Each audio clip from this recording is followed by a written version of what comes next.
जहां बागियों की घर वापसी को लेकर कांग्रेस दो फाड़ हो गई है। जोगी परिवार समेत बाकी बागियों की कांग्रेस में वापसी को लेकर एक खेमा समर्थन में है तो दूसरा डटकर विरोध कर रहा है। जोगी फैमिली की वापसी को लेकर छत्तीसगढ़ प्रदेश प्रभारी सचिन पायलट भी खासे प्रेशर में है। सूत्रों की माने तो लोकसभा चुनाव के वक्त सचिन पायलट और अमित जोगी, जो छत्तीसगढ़ के पहले मुख्यमंत्री अजीत जोगी के बेटे हैं, उनके संपर्क में थे।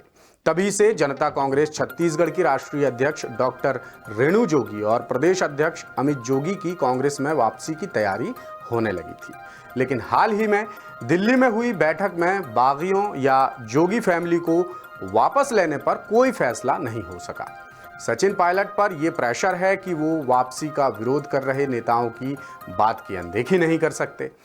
दिल्ली बैठक के बाद गेंद अब राहुल गांधी के पाले में चली गई है, यानी बागियों और जोगी परिवार की कांग्रेस में वापसी पर आखिरी फैसला राहुल गांधी ही करेंगे। क्या है ये पूरा मामला, देखिए रायपुर से हमारे ब्यूरो चीफ अरुण तिवारी की ये रिपोर्ट।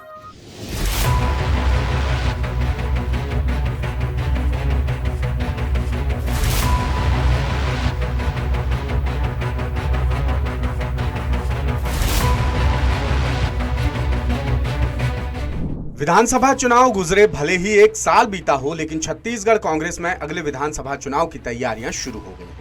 हाल के दिनों में छत्तीसगढ़ की सियासत में बड़े बदलाव के संकेत भी नजर आए हैं। सबसे बड़ा संकेत ये कि कुछ बड़े नाम कांग्रेस में वापसी चाहते हैं, जिनमें जोगी परिवार और पूर्व विधायक बृहस्पत सिंह का नाम सबसे ऊपर है। इधर बागियों और जोगी परिवार की कांग्रेस में वापसी की बात चली और उधर छत्तीसगढ़ कांग्रेस में दो फाड़ होने लगी। एक तरफ पूर्व मुख्यमंत्री भूपेश बघेल और पूर्व उप मुख्यमंत्री टीएस सिंहदेव हैं, तो दूसरी तरफ संगठन के वरिष्ठ नेता।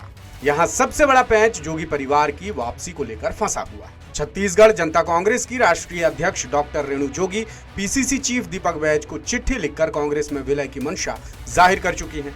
पूर्व मुख्यमंत्री अजीत जोगी की पत्नी डॉक्टर रेणु और बेटे अमित जोगी कांग्रेस में शामिल होना चाहते हैं। डॉक्टर रेणु की चिट्ठी के बाद रायपुर से दिल्ली तक कांग्रेस की अंदरूनी राजनीति में गजब का उबाल आ गया है।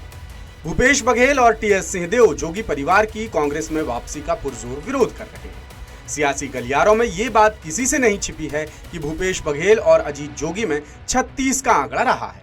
अजीत जोगी के अलग पार्टी बनाने के पीछे की वजह भी भूपेश बघेल ही माने जाते हैं। लिहाजा जोगी परिवार की वापसी को लेकर बघेल ने रायपुर से दिल्ली तक विरोध दर्ज कराया है और इस वजह से छत्तीसगढ़ कांग्रेस प्रभारी सचिन पायलट भी खासे प्रेशर में आ गए हैं। वो जोगी परिवार की वापसी पर कोई फैसला नहीं कर पा रहे हैं। हाल ही में दिल्ली में हुई बैठक में भी बागियों की घर वापसी पर एक राय नहीं बन पाई। भूपेश बघेल कहते हैं कि वो इस बारे में जो कुछ भी कहेंगे पार्टी लाइन के अंदर ही कहेंगे। दूसरी तरफ पूर्व विधायक बृहस्पत सिंह भी कांग्रेस में वापसी चाहते हैं, लेकिन उनके मामले में पूर्व उप मुख्यमंत्री टीएस सिंहदेव ने पेंच फंसा दिया है, जिसकी वजह भी है। पिछले विधानसभा चुनाव में कांग्रेस ने बृहस्पत का टिकट काट दिया था।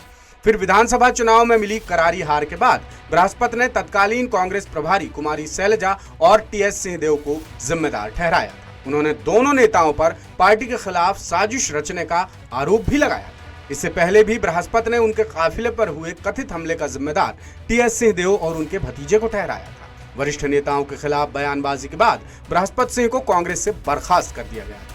2013 और 2018 के विधानसभा चुनाव में बृहस्पत को टीएस सिंहदेव ने समर्थन दिया था और नतीजे आने के बाद कांग्रेस ने भूपेश बघेल को मुख्यमंत्री बना दिया। बघेल के मुख्यमंत्री बनने के बाद बृहस्पत ने पाला बदल लिया और भूपेश खेमे में आ गए। तभी से टीएस सिंहदेव उनसे खासे नाराज चल रहे हैं। इसके अलावा पूर्व विधायक अनूप नाग, वरिष्ठ नेता आनंद कुकरेजा और पूर्व एमआईसी मेंबर अजीत कुकरेजा का भी विरोध हो रहा है। 2023 के विधानसभा चुनाव में अंतागढ़ से विधायक रहे अनूप नाग ने कांग्रेस से बगावत कर निर्दलीय चुनाव लड़ लिया था, जिस वजह से उन्हें कांग्रेस की प्राथमिक सदस्यता से निलंबित कर दिया गया था। माना जाता है कि अंतागढ़ में अनूप की वजह से ही कांग्रेस को हार झेलनी पड़ी। वहीं पूर्व विधायक कुलदीप जुनेजा ने पूर्व कांग्रेस नेता आनंद कुकरेजा और उनके बेटे पूर्व एमआईसी मेंबर अजीत कुकरेजा की वापसी का विरोध किया है। उन्होंने पीसीसी चीफ दीपक बैज को चिट्ठी लिखकर कहा कि आनंद और अजीत 2013 के विधानसभा चुनाव में भी कांग्रेस प्रत्याशी के खिलाफ काम कर चुके हैं। 2018 में भी उन्होंने यही किया था। और 2023 में निर्दलीय चुनाव लड़कर कांग्रेस को हराने में दोनों ने अहम भूमिका निभाई है। जुनेजा का आरोप है कि पिता पुत्र शहर में घूम घूम कर ये दावा कर रहे हैं कि वो जब चाहें तब कांग्रेस में वापसी कर सकते हैं। जुनेजा ने बैज के अलावा राष्ट्रीय अध्यक्ष मल्लिकार्जुन खड़गे और प्रदेश प्रभारी सचिन पायलट समेत दोनों प्रभारी सचिवों को भी चिट्ठी भेजी। जोगी परिवार समेत बाकी नेताओं की वापसी को लेकर कांग्रेस में मचे घमासान के बाद अब गेंद राहुल गांधी के पाले में आ गई है। मामले पर सचिन पायलट, भूपेश बघेल और टीएस सिंहदेव भी राहुल गांधी से 1-to-1 चर्चा करेंगे। सभी नेताओं के पक्ष जानने के बाद राहुल गांधी स्थानीय नेताओं की राय भी लेंगे। वापसी के विचार के लिए बनी कमेटी के नेताओं से भी साफ कहा गया है कि वो स्थानीय स्तर के नेताओं से रायशुमारी कर रिपोर्ट तैयार करें। इन तमाम बातों और हालातों के मद्देनजर इतना तो तय है कि डॉक्टर रेणु जोगी, अमित जोगी और बाकी नेताओं की कांग्रेस में वापसी आसान नहीं होगी। लेटेस्ट, इन्वेस्टिगेटिव और इन डेप्थ खबरें देखने के लिए ज्वाइन कीजिए द सूत्र का व्हाट्सएप चैनल, सब्सक्राइब कीजिए यूट्यूब चैनल, लाइक कीजिए फेसबुक पेज और पढ़ते रहिए वेबसाइट www.dasudr.com।